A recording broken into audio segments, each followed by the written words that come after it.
que está nos ouvindo nessa noite, que Deus esteja abençoando a sua vida, fortalecendo os seus caminhos, mesmo nesses dias difíceis, mas o Senhor é contigo.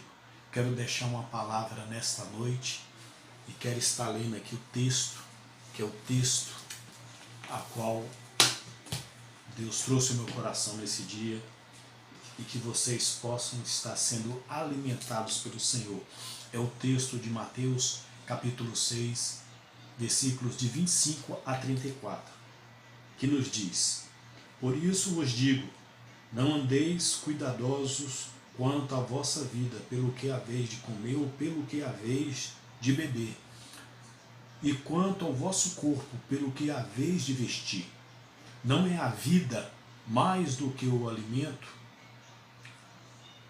e o corpo mais do que a vestimenta? Olhai para as aves do céu, que não semeiam, nem cegam, nem ajuntam em celeiros, e o vosso Pai Celestial as alimenta.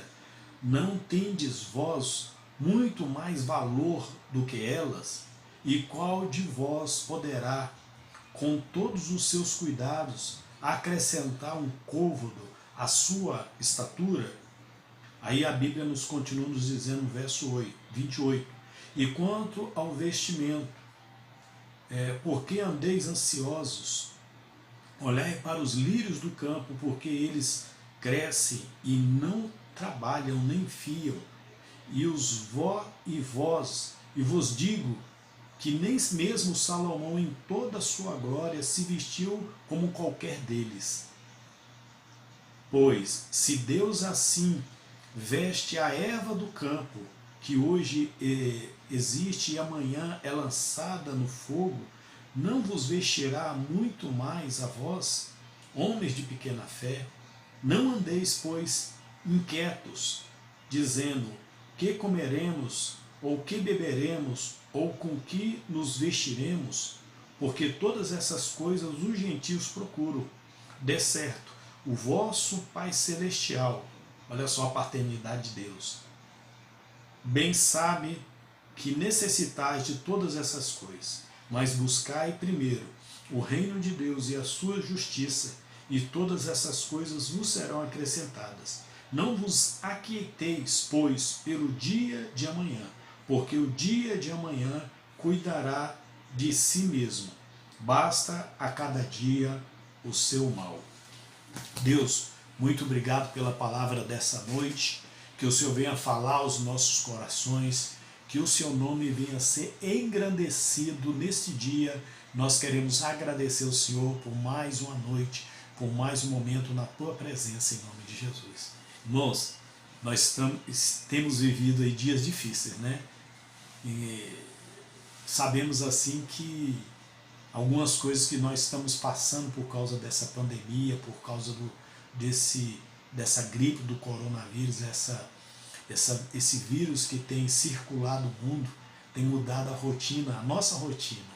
Mas essa palavra eu quero dar hoje para poder trazer um alento, um descanso ao seu coração. A gente volta ao tema, que é o tema de paternidade, e voltamos também na questão da ansiedade. E Jesus aqui ele fala sobre isso. E o que eu quero colocar para os irmãos nesse dia é que Deus ele continua no controle das nossas vidas. Ele continua a realizar coisas sobrenaturais nos nossos caminhos. E é Ele que faz, é Ele que realiza. E que você continue a descansar no Senhor, que você continue a estar aí nos braços do Altíssimo, porque é Ele que tem cuidado da sua vida, é Ele que tem fortalecido a sua vida. Quando nós falamos da ansiedade, a ansiedade, ela, muitas vezes, ela quer trazer à tona aquilo que nós vivemos no nosso passado. Não deu certo no nosso passado, passamos por momentos de dificuldade, momentos de angústia, e isso faz com que a gente não venha acreditar no nosso presente. E leva-nos muitas vezes a esgotar as nossas forças, porque a gente está querendo trabalhar, a gente está querendo já tecer o nosso futuro, sem viver o nosso presente. Então é algo assim muito perigoso que nós temos que estar atentos, que nós precisamos estar olhando todos os dias.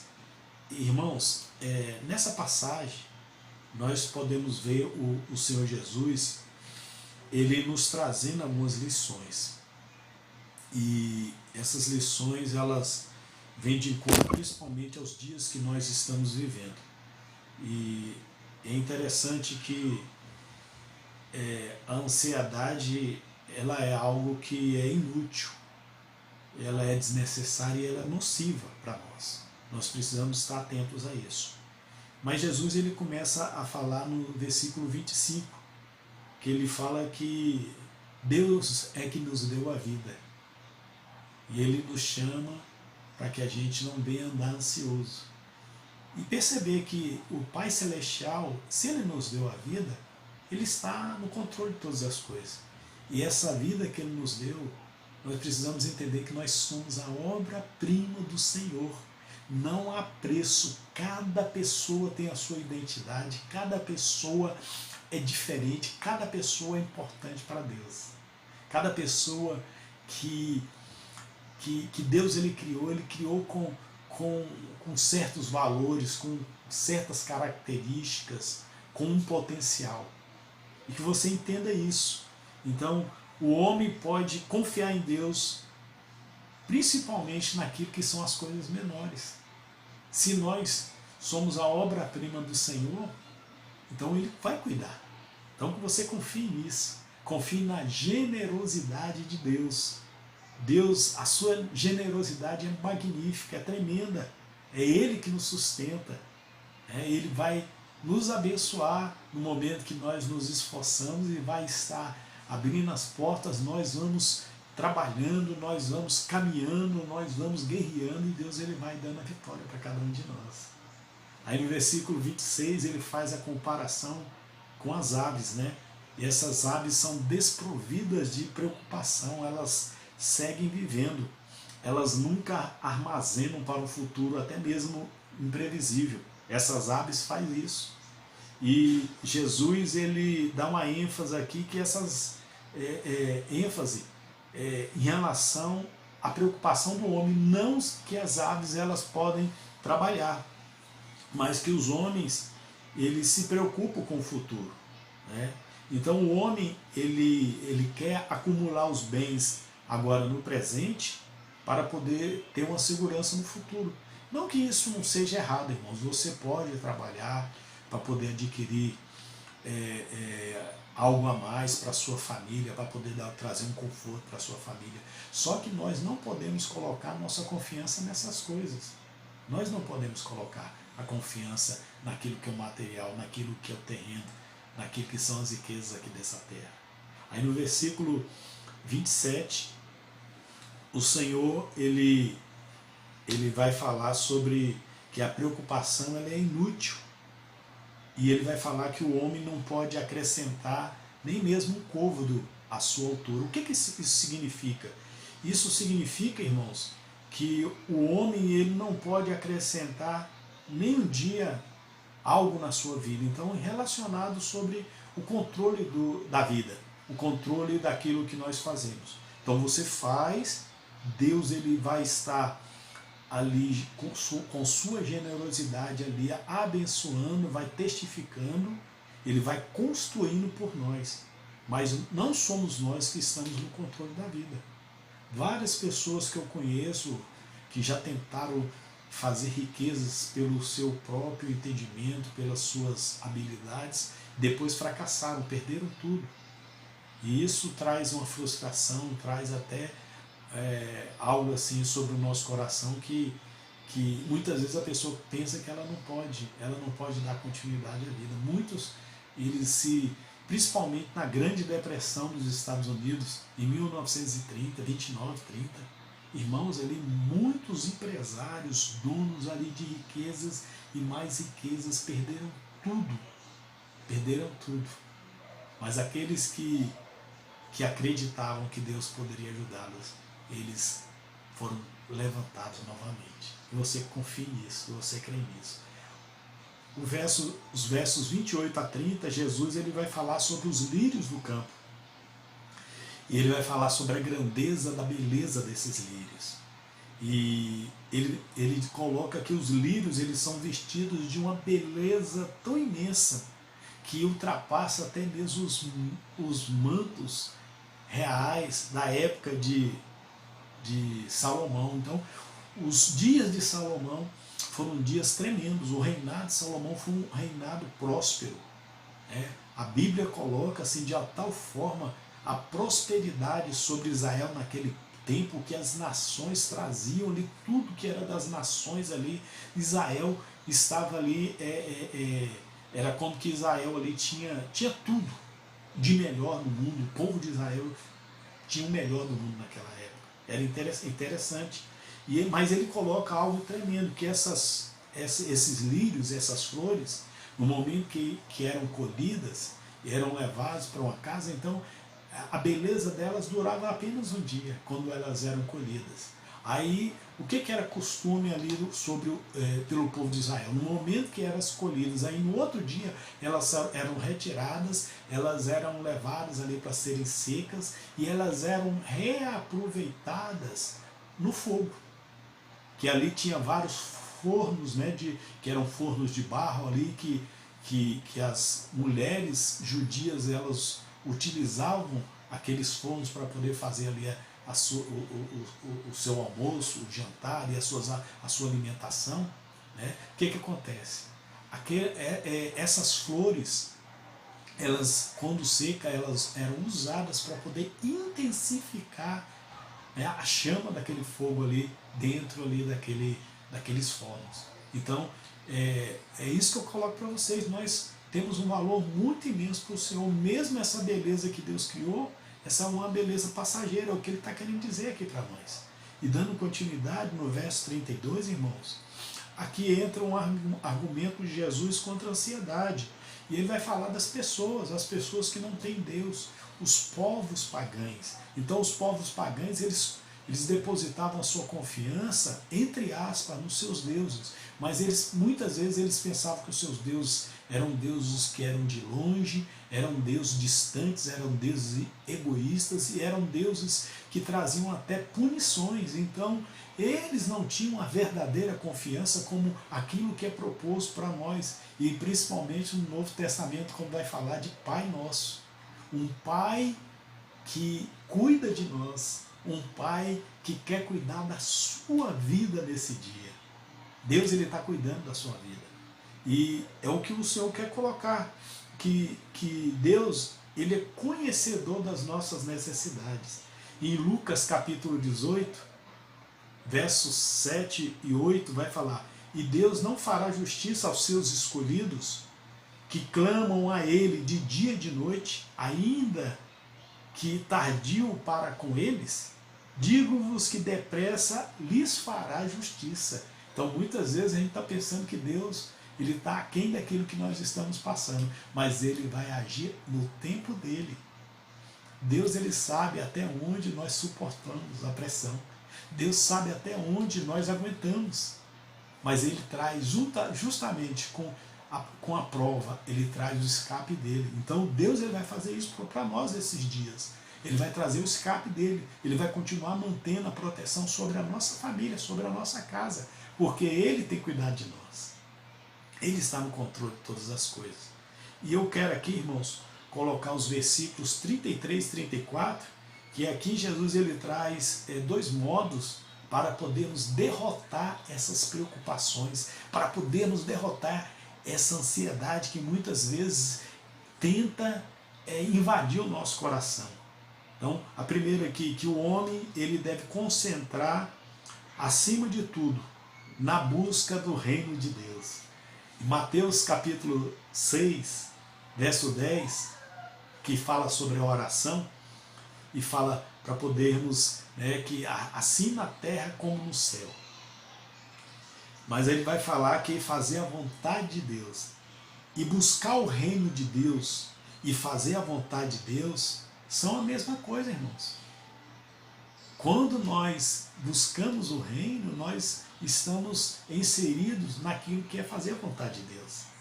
é aceitar a vontade de Deus e o propósito de colocá-la em ação, essa vontade do Senhor. Esta é a primeira forma que nós vamos derrotar a ansiedade. E através disso vamos voltar para o grande amor de Deus. E isso faz com que venha a ser eliminado das nossas mentes qualquer outro interesse, qualquer outro pensamento. E as nossas preocupações, aquilo que tentava minar, justamente a nossa mente ela vai gerar ali uma proteção contra isso, quando nós queremos a vontade de Deus. E esse amor, ele é capaz de inspirar no nosso trabalho, naquilo que nós buscamos de conhecimento, principalmente das coisas de Deus, purificar a nossa vida e dominar a totalidade do nosso ser. Quando nós estamos inseridos dentro da vontade de Deus, vai acontecer isso sobre as nossas vidas. Então precisamos ter convicção, irmãos, que Deus, ele se torna o poder dominante nas nossas vidas. E quando isso acontece, a ansiedade ela não tem espaço. E a outra forma que Jesus ele coloca aqui para poder vencer, para poder destruir aqui a ansiedade, as preocupações, é justamente o verso 34. E ele fala que é aprender a arte de viver um dia a cada vez. Um dia a cada vez. Os judeus eles diziam: não se preocupe com os males de amanhã, porque você não sabe o que lhe pode trazer no dia de hoje. Então você viver hoje, é você intensificar as suas forças é hoje, é você estar direcionando a sua vida para poder construir o seu futuro é hoje. Aquilo que você, que Deus ele tem para a sua vida hoje, viva hoje, construa hoje, e você vai ver isso perdurando e gerando um futuro para a sua vida, para a sua família, para o seu ministério, naquilo que Deus ele tem colocado nos seus caminhos. Aleluia. Você não sabe da sua vida o amanhã, né? E isso aí é uma coisa do mundo. O mundo, esse mundo não nos pertence, irmãos. Esse mundo não nos pertence. Se vivemos a cada dia tal como nos apresenta, e se cumprirmos cada tarefa a seu tempo, aleluia, o que vai acontecer? A soma dos nossos dias serão boas, serão agradáveis. Então, isso não impede você de passar por dificuldades, mas quando nós olhamos a construção desses dias, com as coisas boas e os momentos ruins, as coisas difíceis e aquilo que a gente estava conquistando, quando a gente fez isso, a gente vai perceber que Deus ele foi conosco, que Deus atravessou conosco e Deus fez com que essa realidade ela fosse construída. E o seu presente é algo real, que vai influenciar o seu futuro. Então, eu quero estar aqui dando uma conclusão e colocando aqui que a recomendação de Jesus é que deveríamos enfrentar cada dia segundo as suas exigências, segundo o seu mal. Então, cada dia tem uma intensidade. Tem dias que são dias mais fáceis, outros dias serão dias mais difíceis. Terão dias que nós teremos que passar por cima de montanhas. Teremos que passar um mar que está revolto. Mas isso não significa que Deus não está conosco, Ele está conosco sim. Sem nos preocupar com o futuro, que não podemos prever. Então vive o hoje, mesmo diante das adversidades, vive o hoje, porque você não pode prever o amanhã. E você vai ver que Deus ele vai estar ajudando você. Então eu quero concluir aqui, irmãos, que as preocupações da vida não resolvem nada. Nós não podemos acrescentar nada à nossa vida. E eu quero convidar você para que você possa continuar orando e confiando em Deus. Assim como o apóstolo Paulo, ele trouxe ali a igreja de Filipe e disse: não andeis ansiosos por coisa alguma. Seja antes conhecido diante de Deus as vossas orações e súplicas com ações de graça. E a paz de Deus, que excede todo entendimento, guardará a vossa mente e o seu coração em Cristo Jesus. Confie em Deus, ore, intensifique, tá certo? Aí a Bíblia, através do apóstolo Pedro, na sua primeira carta, capítulo 5, vai falar: humilhai-vos diante da poderosa mão de Deus, ao seu tempo ele vos exaltará. Aí olha só, lançando sobre ele toda a vossa ansiedade, porque ele tem cuidado de vós.